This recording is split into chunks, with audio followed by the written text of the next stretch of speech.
A great Friday afternoon to you. This weather video is driven by 802cars.com, representing 802 Toyota, Twin City Subaru, 802 Honda. They're all located off of Exit 7 on Interstate 89. This VELCO weather hazards outlook, we're expecting minor utility impacts this period.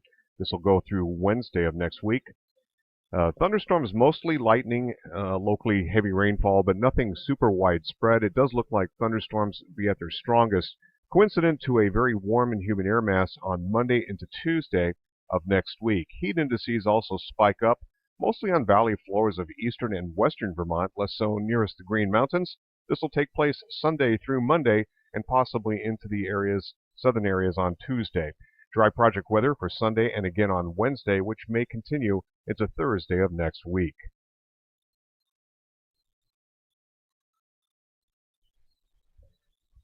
We have a surface area of low pressure tracking well off to the east, the Gulf of Maine.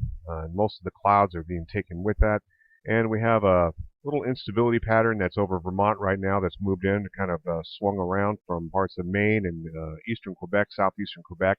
And it's in our area. This is a 30-minute lightning probability, about 30% chances in the darker blue here.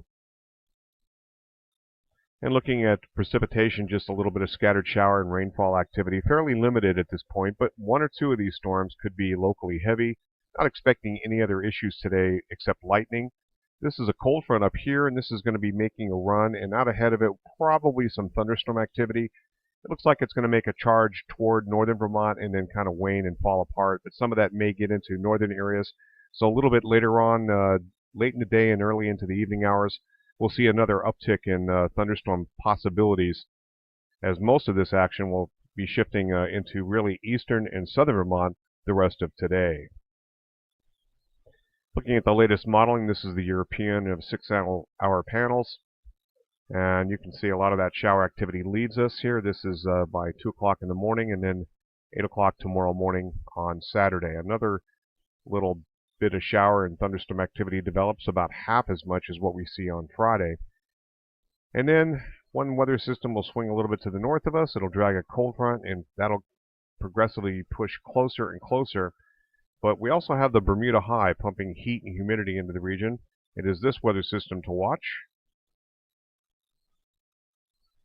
This is valid at 2 o'clock on Monday, and after a dry Sunday with good project weather, although hot and humid, it looks like we'll see a little bit of action on Monday as that cold front kind of drops in and then falls apart.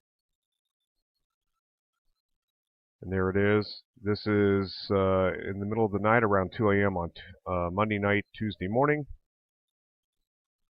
And then Tuesday we'll see some activity as well.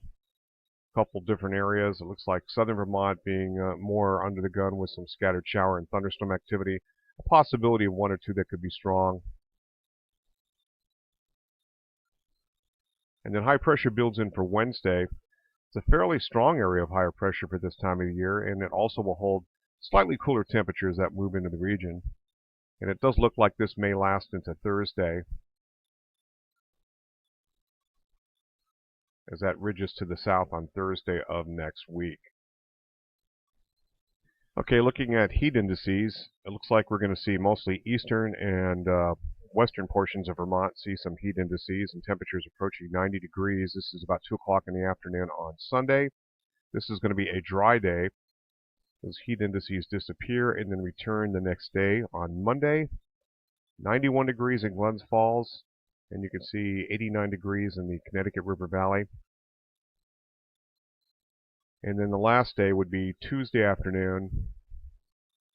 And looks like just the southeast corner of the state and almost approaching some heat indices on Tuesday. So a little bit less in the forecast by then as cooler air begins to filter in. Here's the GFS ensemble, and this is centered on Burlington, Vermont. You can see today's precipitation less than 1/10 of an inch, and tomorrow's, and then a good day on Sunday. The GFS and European are in good agreement here. We get into Monday, we have potential shower and thunderstorm activity and heat and humidity. Same thing on Tuesday.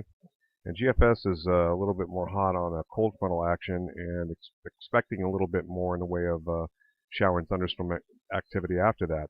This is then Wednesday into Thursday of next week, and that's also in good agreement with the European. Looking at temperatures, and you can see a climb that will be elevated on Sunday and Monday and Tuesday. And also note the nighttime temperatures.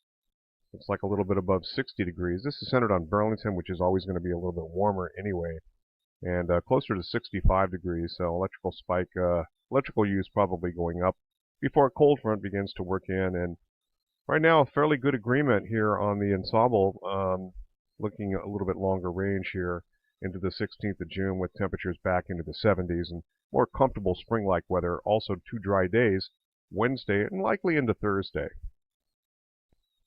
And this is looking at total precipitation for the next 7 days from the Weather Prediction Center, and just 0.25 of an inch along the coast, half-inch line here through Vermont, and 1/2 inch to 1 inch amounts here. So not expecting a whole lot in the way of precipitation over the next 7 days. Looking at temperatures across the region, this next 5-day maximum temperatures and running about 3 to 6 degrees above normal. 3 days later, about 3 to 6 degrees above normal weighted. And we're looking at the 1-hour QPF product, 1-hour precipitation totals.